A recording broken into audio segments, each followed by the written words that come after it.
I am being careful.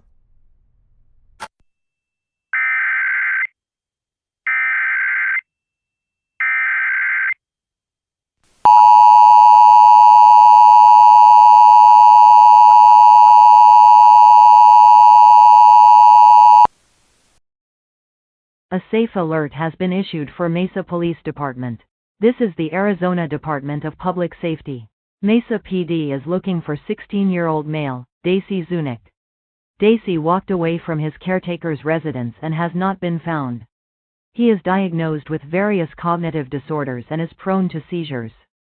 Daisy was last seen near 2nd Street and Alma School Road in Mesa on April 13, 2026 at 5:30 p.m. He is 5 feet 10 inches tall, 180 pounds with black hair, brown eyes and was last seen wearing a blue shirt, black shorts and gray shoes. If you have contact with this safe hour, please call 911.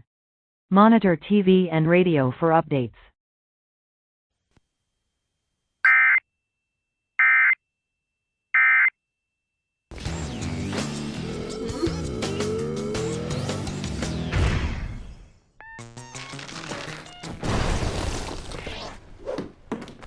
Maybe not that crispy.